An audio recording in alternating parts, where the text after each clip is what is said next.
आनंद महल नारायण धारक प्रकरण 23। मिश्रांची ती रात्र जवळजवळ बिनाझोपेचीच गेली होती। त्या चौघांना सुपारी देऊन ते हवेलीवर परत आले होते, पण नेहमीसारखं यावेळी काम यशस्वी होईलच याची मनाला खात्री वाटत नव्हती। गेली 3 दशकांहून अधिक वर्ष ते मानवी अनुभव विश्वाच्या अगदी सीमारेषेवर वावरत होते। काही वेळा त्यांना अमानवी अनैसर्गिक अनुभवांचाही स्पर्श झाला होता। त्यांच्या विश्वास अविश्वासाचा हा प्रश्नच नव्हता। व्यवहारातलं जग हेच एकमेव जग हे मानण्याची वेळ केव्हाच गेली होती। त्या अमानवी स्पर्शाच्या खुणा त्यांना चांगल्या माहीत झाल्या होत्या। म्हणूनच मास्टरजींच्या घरातल्या अंगणात त्यांना जो अस्वस्थपणा जाणवला होता, क्षणभर जीव कासावीस झाला होता, त्याची उपपत्ती त्यांच्या मनाने बरोबर लावली होती। ही वेळ वेगळी होती। इतकी वर्ष त्यांनी त्या नियोगीच्या मागण्या मान्य केल्या होत्या। त्या पुऱ्या करणं सोपं काम होतं, कारण साध्या मानवांशी त्यांचा संबंध आला होता। आता नियोगीची मागणी होती त्या अमरची वासलात लाव, पण तो अमर साधा नव्हता। त्याच्याही आसपास कोणत्या तरी अमानवी शक्तीचा वावर होता। जेव्हा रात्री 2च्या सुमारास त्यांच्या खोलीतली ती खास घंटा एकदाच किणकिणली, तेव्हा मिश्रा लगबगीने मागच्या एका लहानशा खोलीत गेले। खोलीचं दार रस्त्यावर उघडत होतं। ते दार त्यांनी उघडताच चौघं खोलीत आले आणि त्यांचे घामाघूम घाबरलेले चेहरे पाहताच त्यांना समजलं, त्या चौघांना ती कामगिरी जमलेली नाही। प्रश्नोत्तरं, दोषारोप सारं काही झालं, पण ते औपचारिक होतं। त्या चौघांना रागाने हाकलून मिश्रांनी दार लावलं, पण आता त्यांना बाहेर पडावं लागणार होतं। अशी अगदी निर्वाणीची वेळ आली तर अगदी नाईलाज झाला तरच वापरण्याचा एक शेवटचा मार्ग होता। इतक्या वर्षात त्यांनी तो एकदाच वापरला होता आणि मनातल्या मनात देवाची प्रार्थना केली होती, ही वेळ माझ्यावर परत यायला नको। हाल, यातना, अत्याचार यांनी निर्ढावलेलं त्यांचं मनही शहारून मागे सरलं होतं। पण आत्ता ती वेळ पुन्हा आली होती। त्या आडवेळीच ते बाहेर पडले। विशेष म्हणजे राखसकोटमध्ये रात्री अपरात्री वावरताना मिश्रांना कधीही अस्वस्थपणा किंवा असुरक्षिततेची जाणीवच झाली नव्हती। कशाच्या आधारावर हे त्यांना सांगता आलं नसतं। मनोमन त्यांची खात्री होती की आपल्याला त्या नियोगीचं संरक्षण आहे। आत्ताही ते तसेच बिनधास्त बाहेर पडले होते, पण त्या छोटेखानी झोपडीवजा घरापाशी पोहोचताच त्यांचा धीर ओसरत चालला होता। पण आता मागे वळायची संधीच नव्हती। त्या घराचं दार कधीही बंद नसायचं आणि तिथे निदान दिवसा तरी कोणाचाही कधीच वावर दिसला नाही। दारावर एक जाडसर गोणपाटासारखा पडदा होता। पडदा दूर करून मिश्रांनी आत पाय टाकला। आतही संपूर्ण काळोख होता, पण जागा रिकामी वाटत नव्हती। 5-7 सेकंद थांबून मिश्रा म्हणाले, मी मिश्रा। पुढे एक काम होतं। समजलं, आत्ताच्या आत्ता व्हायला हवं। होईल, दाम माहीत आहे ना? हो। मिश्रांच्या शरीरावरून शहारेच्या शहारे जात होते। पुन्हा एकदा त्या साऱ्यातून जावं लागणार होतं। त्यांनी कृष्णकृत्य करवून घेतली होती, पण स्वहस्ताने कधी कोणाला टाचणीही टोचली नव्हती। मग जा तर। बाहेर पडले तेव्हा मिश्रांचं शरीर घामाने निथळत होतं। मिश्रा परत येऊन पलंगावर पडले होते खरे, पण अर्थात झोपेचं नाव नव्हतं। पण थकव्याने जरा ग्लानी आल्यासारखी वाटली होती, तोच अंगावरून गरमागरम हवेचा झोत गेला होता। मिश्रांचे डोळे खाडकन उघडले होते। त्यांच्या पलंगाशेजारी नियोगी उभा होता, 2 पावलांवरच। धडपडत मिश्रा कसे तरी उठून बसले। मी सांगितलेलं काम झालं नाही, नियोगी म्हणाला। आधी मी त्यांना जमलं नाही। हो, पण नंतर एवढ्यातच त्यांनाही जमलं नाही। मिश्रा त्याच्याकडे पाहतच राहिले। असं कधी झालं नव्हतं। नियोगीचा चेहरा जवळ येत होता।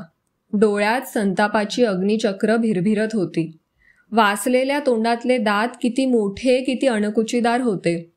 दुर्गंधीयुक्त गरम हवेचे झोत मिश्रांच्या शरीरावरून जात होते। हो, त्यांनाही जमलं नाही, मला माहीत आहे. पण पण तुमच्यात एवढी शक्ती आहे तर मग मग तुम्हीच हे काम का नाही करत? नियोगीचा एक पंजा पुढे आला. पंजाचं एक बोटच फक्त मिश्रांच्या हातावर टेकलं. मिश्रांच्या तोंडून वेदनेची किंकाळीच निघाली. त्यांनी हाताकडे पाहिलं. हाताला जखम झाली होती. तीक्ष्ण सुया असलेलं गोलाकार शस्त्र टोचल्यासारखी वर्तुळाकार वाहत्या रक्ताची जखम होती आणि मधला भाग चटका दिल्यासारखा भाजला होता. टरारून फुगून वर आला होता. हात हलवत मिश्रा जरासे मागे सरले. मला कशाचाही जाब विचारायचा नाही, समजलं? हो हो, मिश्रा विव्हळत्या आवाजात म्हणाले. ते कार्ट आता त्या थेरड्या मास्टरजी बरोबर आनंद महलवर येत आहे. त्याला येऊ न देण्याची जबाबदारी तुझी आहे. चल उठ, कामाला लाग. वेदना असह्य होती. मिश्रांनी क्षणमात्र डोळे घट्ट मिटून घेतले. डोळे पुन्हा उघडले तेव्हा खोली रिकामी होती. मिश्रांनी हाताकडे पाहिलं. सुदैवाने तो डावा हात होता. एव्हाना मनगट सुजलं होतं. ठणका लागला होता, पण निदान त्यांना गाडी चालवणं शक्य होतं. ते आतल्या खोलीत आले. औषधांच्या कपाटातून त्यांनी मलमाची ट्यूब काढली. तसेच ते स्वयंपाकघरात गेले. फ्रीजमधल्या गार पाण्याच्या बाटलीतलं गार पाणी मनगटावर ओतलं. वेदनेची जाण जरा कमी झाली.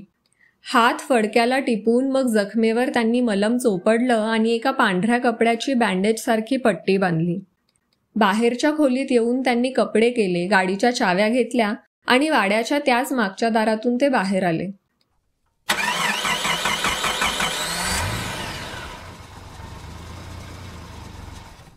पहाटेच्या शांततेत गाडीच्या स्टार्टरचा आवाज खूपच मोठा वाटला. पण आता मिश्रांना कशाचीच फिकर नव्हती. गाडी मागे घेऊन मग रस्त्यावर आणल्यावर त्यांनी थांबवली. डॅशबोर्डमधल्या कप्प्याचं झाकण उघडलं आणि आत चाचपून पाहिलं. हाताला पोलादाचा गारेगार स्पर्श झाला. पिस्तूल होतं. ते नेहमी भरलेलं असायचं. त्यांनी गाडी सरळ मास्टरजींच्या घराच्या दिशेला वळवली. मास्टरजी आणि अमर निघाले असतील तर त्यांना सांगता येईल की मी आनंद महलकडेच निघालो आहे. अमरला त्याच्या आईवडिलांना भेटायचं असेल तर माझ्याबरोबर येऊ दे. त्यांना शंका येण्याचं काहीच कारण नव्हतं. पण शंका आली तरी मिश्रा आता त्याच्या पलीकडे पोहोचले होते. वाटलं तर पिस्तुलाचा धाक दाखवून ते अमरला गाडीत घेणारच होते. मग पुढचं पुढे. ते दोघं त्या नियोगीच्या शब्दाप्रमाणे आधीच निघाले असतील तर त्यांना वाटेत गाठता येईल आणि तीच सबब सांगून गाडीत बसवून घेता येईल. एकदा गाव सोडलं की मग ते होते आणि तो अमर होता. अगदी पहाटेसच त्यांची गाडी मास्टरजींच्या दारापाशी थांबली. वाड्याचं दार उघडं होतं. मास्टरजी अमरला घेऊन अजून निघाले नसतील अशी आशा करत मिश्रा वाड्याच्या दारातून आत शिरले. घरात जाणारही दार उघडं होतं. पण मिश्रांचं लक्ष अंगणातल्या खाटेवर बसलेल्या माणसाकडे गेलं. तो माणूस खूप लठ्ठ होता. अंगाभोवती मळकट करड्या रंगाची घुंगडी लपेटून खाटेवर बसला होता. त्यांच्याकडेच पाहत होता. त्या माणसाची मास्टरजींच्या घरातली या पहाटेच्या वेळेची अनपेक्षित हजेरी मिश्रांना अस्वस्थ करत होती. या माणसाला आपण राखसकोटमध्ये अनेक वेळा पाहिलं आहे हे मिश्रांनी जाणलं. फक्त ते त्याला ओळखत नव्हते. मी मिश्रा, ते म्हणाले. मला माहीत आहे, तो माणूस शांत आवाजात म्हणाला. तुम्ही कोण? मला गोरख म्हणतात, तो त्याच शांत आवाजात म्हणाला. मास्टरजी आहेत का? आहेत, एवढ्यातच येतील बाहेर. तुम्हाला माहीत असेल किंवा नसेल, मी आनंद महलची व्यवस्था पाहत असतो. या मास्टरजींकडे लहान मुलगा अमर आहे ना, त्याचे वडील आनंद महलवर नोकरीसाठी असतात. मी आनंद महलवर चाललो आहे. म्हटलं त्या अमरलाही घेऊन जावं, त्याचीही त्याच्या आईवडिलांशी गाठ पडेल. गोरख काहीच बोलला नाही. त्या दोघांच्यातली शांतता जशी लांबत चालली तसं मिश्रांना जास्त अस्वस्थ वाटायला लागलं. ते काहीतरी बोलणार होते तेवढ्यातच घराचं दार उघडून मास्टरजी आणि अमर बाहेर आले. दोघंही बाहेर जाण्याच्या तयारीनेच आलेले दिसत होते. मास्टरजींच्या खांद्याला एक पिशवी लटकत होती.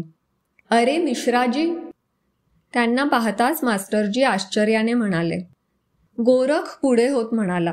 मास्टरजी, तुमची यातायात आपोआपच वाचली. तुम्ही आनंद महलवर निघाला होतात ना? हे मिश्रा आनंदमहलवरच चालले आहेत.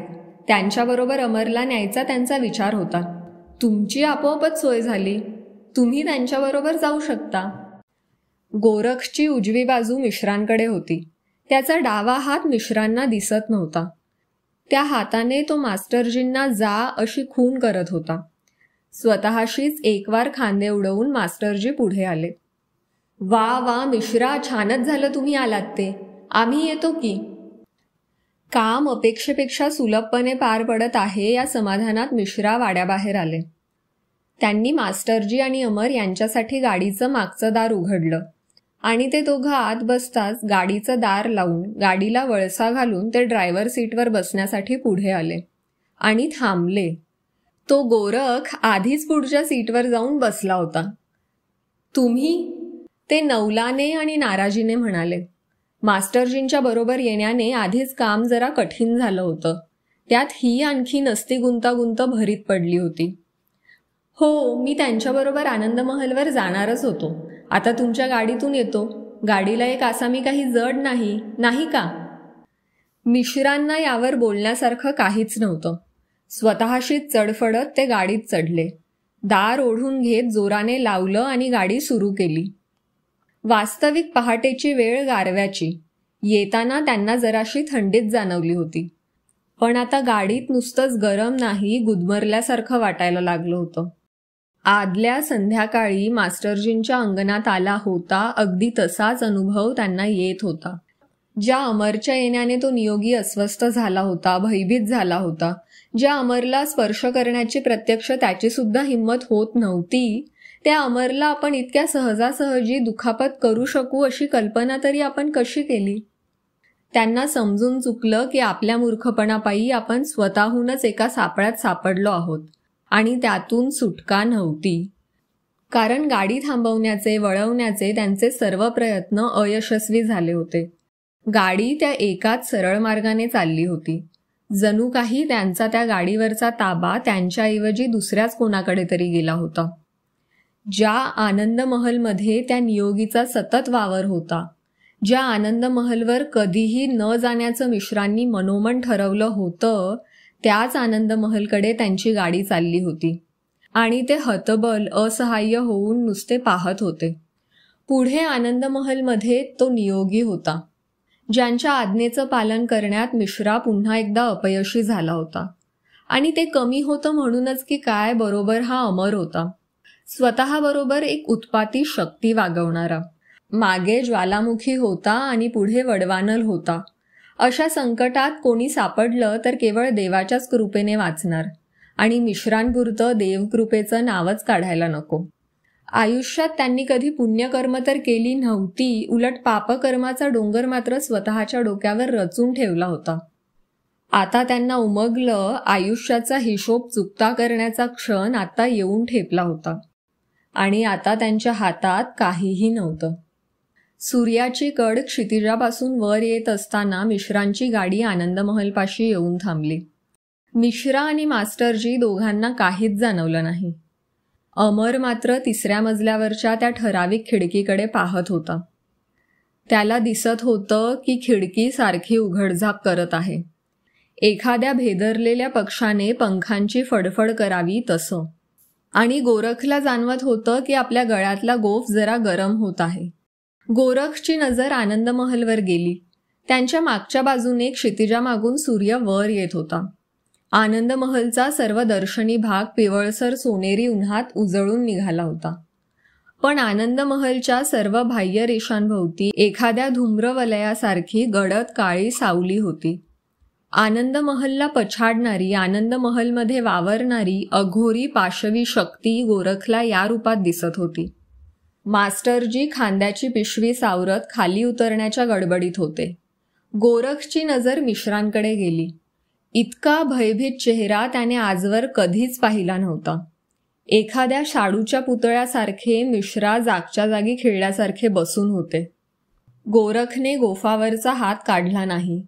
मिश्रांच्या गाडीत बसण्याची कल्पना त्याला एकाएकी सुचली होती, पण त्या क्षणापासून त्याचा हात सतत गळ्यात गोफावर होता आणि आताही त्याने तो हात तसाच ठेवला. दुसऱ्या हाताने गाडीचं दार उघडून तो बाहेर आला आणि मिश्रांना म्हणाला, मिश्राजी, आनंद महल आला, उतरा के खाली. मिश्रा दचकून भानावर आले. त्यांनी आसपास गाडीत खिडक्यातून बाहेर नजर टाकली.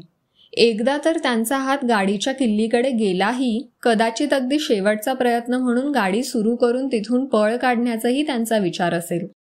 पण एखादा झटका बसल्यासारखा त्यांचा डावा हात खाली आला. हो हो, उतरतो ना. त्यांचा आवाज हताश झाला होता. गाडीचं दार सावकाश उघडून ते बाहेर आले. काही क्षण तिथेच उभे राहिले आणि मग एखाद्या मृत्यूदंड झालेल्याने वधस्तंभाकडे जावं तसे ते आनंद महलकडे निघाले.